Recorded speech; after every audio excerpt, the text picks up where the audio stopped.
สวัสดีครับทุกคนยินดีต้อนรับเข้าสู่เหมียวเมาส์พอดแคสต์ Better Me กับผมเหมียวเติมใจครับวันนี้เราจะคุยกันในประเด็นที่ผมเชื่อว่าหลายคนต้องเคยถามตัวเองอยู่เงียบๆในใจว่าทำไมฉันถึงเป็นคนที่มีไฟมีแรงบันดาลใจเยอะแต่พอเริ่มทำอะไรจริงๆก็มักจะล้มเลิกกลางทางผมอยากบอกก่อนเลยครับว่าคุณไม่ได้เป็นคนเดียวที่เจอเรื่องนี้และที่สำคัญมันไม่ได้หมายความว่าคุณเป็นคนไม่มีวินัยหรือเป็นคนขี้เกียจแต่อย่างใดแต่เรื่องนี้มันมีทั้งมุมมองทางจิตวิทยา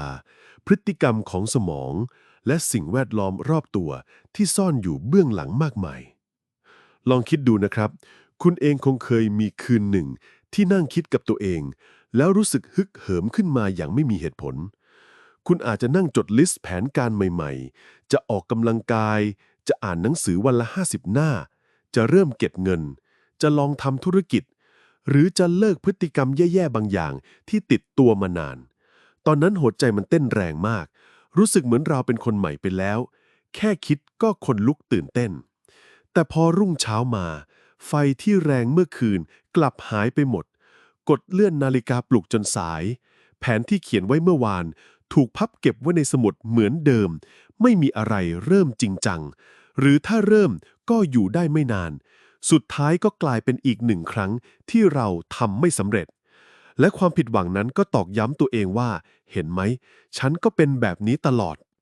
ปรากฏการณ์นี้จริงๆแล้วมันถูกอธิบายไว้ครับนักจิตวิทยาบอกว่าสมองมนุษย์เรามีธรรมชาติที่ชอบสิ่งที่ได้ผลลัพธ์เร็วเรียกว่า instant gratification เวลาเรากินขนมเราได้ความอร่อยทันทีเวลาเราเล่นเกมเราได้รางวัลทันที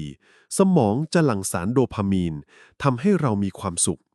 แต่ปัญหาคือสิ่งที่ยิ่งใหญ่ในชีวิตเช่นสุขภาพการเรียนรู้การเงินหรือธุรกิจไม่ได้ให้ผลลัพธ์ทันทีมันใช้เวลาเป็นเดือนหรือเป็นปีสมองเลยรู้สึกว่ามันน่าเบื่อมันยากแล้วค่อยๆลดไฟลงจนเราล้มเลิกในที่สุดอีกอย่างที่ซ่อนอยู่คือเวลาที่เราจินตนาการถึงความสำเร็จสมองจะเสพสุขล่วงหน้าไปก่อนแล้วนะครับลองคิดภาพว่าคุณนั่งฝันว่าจะหุ่นดีขึ้นใส่ชุดที่ชอบได้หรือฝันว่าจะประสบความสำเร็จมีอิสระทางการเงินสมองมันเหมือนได้รางวัลแล้วทั้งที่เรายังไม่ได้ลงมือทำเลยพอเจอของจริงที่ยากและเหนื่อยสมองมันเลยถอยทันทีเพราะมันคิดว่าความสุขที่ต้องการได้รับไปแล้ว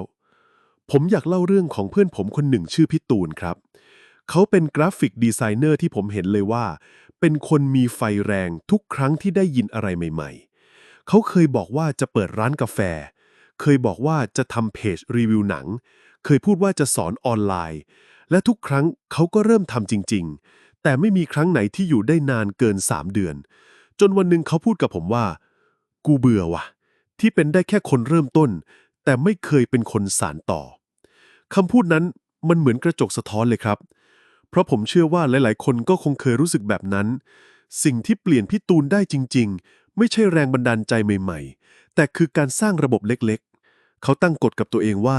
จะโพสต์เพจวันละ1 รูปไม่ต้องสวยไม่ต้องเพอร์เฟกต์ขอแค่โพสต์ทุกวันให้ได้เท่านั้นเองผลลัพธ์คือผ่านไป6 เดือนเพจของเขามีคนติดตามเกือบ 30,000 คนทั้งที่ก่อนหน้านี้เขาทำอะไรไม่เคยไปถึงไหนเลยนี่แหละครับที่ผมเรียกว่าไฟที่แท้จริงมันไม่ใช่เปลวไฟกองใหญ่ในวันแรกแต่มันคือไฟเล็กๆที่เผาไหม้อย่างต่อเนื่องทุกวันแล้วเราจะทำยังไงให้ไฟไม่ดับกลางทางวันนี้ผมมีเทคนิคบางอย่างที่ไม่ค่อยมีใครพูดถึงแต่งานวิจัยและประสบการณ์จริงยืนยันว่าได้ผลสิ่งแรกเลยคือทำให้เป้าหมายมันเล็กลงและมีข้อจำกัดผมเรียกว่าไฟเล็กในพื้นที่แคบแทนที่จะตั้งเป้าใหญ่แบบเขียนหนังสือ1 เล่มให้บอกตัวเองว่าเขียนวันละ1 หน้าแทนที่จะบอกว่าจะวิ่งมาราธอนให้เริ่มจากเดินรอบบ้าน15 นาทีการมีกรอบเล็กๆแบบนี้ทำให้สมองเรารู้สึกว่าอ๋อมันไม่ยากนี่นาแล้วเราจะไม่เลิกง่ายๆอีกอย่างหนึ่งที่หลายคนมักจะมองข้ามคือการใช้พลังจากความอับอายปกติเรามักบอกว่าอย่าแคร์สายตาคนอื่นมากเกินไปแต่จริงๆแล้วมนุษย์เรากลัวการเสียหน้า และถ้าเราใช้มันในทางที่ถูกมันจะกลายเป็นเชื้อเพลิงที่ทรงพลังมากเช่นการประกาศในที่สาธารณะว่าเราจะทำอะไรบางอย่างลงโซเชียลว่าเดือนนี้ผมจะออกกำลังกายทุกวันคุณจะรู้สึกเหมือนถูกบังคับเล็กๆเพราะถ้าล้มเลิกก็เหมือนเสียหน้าวิธีนี้งานวิจัยยืนยันเลยครับว่าเพิ่มโอกาสสำเร็จขึ้นเกือบ2 เท่าเทคนิคถัดมาคือทำให้มันง่ายเกินกว่าจะเลิกเวลาที่เราล้มเลิกไม่ใช่เพราะเราไม่มีไฟแต่เพราะเราทำให้มันยากเกินไป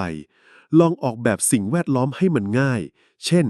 อยากอ่านหนังสือให้วางไว้บนหมอนอยากออกกำลังกายให้วางรองเท้าไว้ตรงประตูบ้านอยากกินอาหารสุขภาพให้ซื้อผลไม้ล้างสะอาดไว้ในตู้เย็นทันทีพอเราทำสิ่งดีให้กลายเป็นค่าเริ่มต้นของชีวิตโอกาสที่จะเลิกก็จะน้อยลงไปมากผมยังชอบแนวคิดที่เรียกว่าไฟ2 ชั้นคนส่วนใหญ่มีแรงบันดาลใจแค่ชั้นเดียวเช่นอยากลดน้ำหนักเพื่อหุ่นดี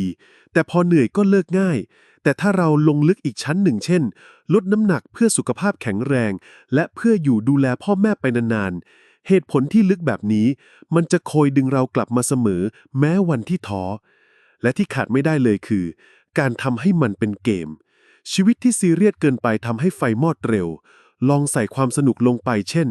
ใช้แอปเก็บแต้มทุกครั้งที่ทำสำเร็จแข่งกับเพื่อนว่าใครอ่านหนังสือได้มากกว่าหรือให้รางวัลตัวเองเล็กๆทุกครั้งที่ทำต่อเนื่องครบ7 วันวิธีนี้สมองเราจะหลั่งสารโดพามีนบ่อยขึ้นทำให้ไฟติดทนนานขึ้นเมื่อมองทั้งหมดนี้รวมกันเราจะเห็นว่าไฟที่ยั่งยืนไม่ได้เกิดจากแรงบันดาลใจแรงๆแค่ครั้งเดียวแต่มันเกิดจากการออกแบบชีวิตให้ง่ายพอที่จะทำได้จริงมีข้อจำกัดเล็กๆที่ชัดเจนมีแรงกดดันที่บังคับตัวเองบ้างมีเหตุผลที่ลึกกว่าความสวยงามภายนอกและมีความสนุกที่ทำให้เรายิ้มได้ระหว่างทางผมอยากให้คุณลองหยิบเป้าหมายหนึ่งในชีวิตขึ้นมาแล้วถามตัวเองว่าฉันทำให้มันเล็กพอจะเริ่มได้หรือยังฉันมีเหตุผลที่ลึกพอจะไม่เลิกหรือยังฉันได้ออกแบบสิ่งแวดล้อมให้บังคับตัวเองหรือยังและฉันได้ใส่ความสนุกเข้าไปในกระบวนการหรือเปล่าแค่เริ่มต้นจากตรงนี้คุณจะรู้เลยว่าไฟของคุณไม่ได้ดับไปไหนมันแค่รอเชื้อเพลิงที่ถูกต้องเท่านั้น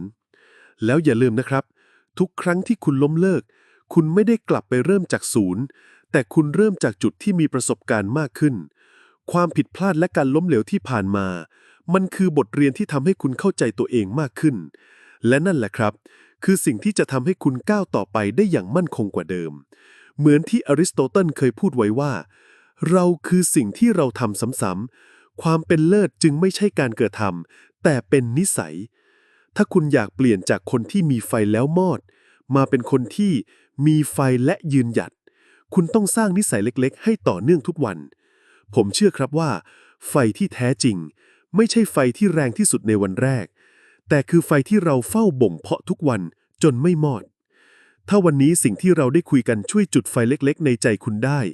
อย่าลืมกดติดตามและแชร์ตอนนี้ให้กับใครสักคนที่คุณรักเพื่อไฟของคุณจะกลายเป็นไฟที่จุดต่อให้เขาได้เหมือนกันครับแล้วเจอกันใหม่ในตอนหน้า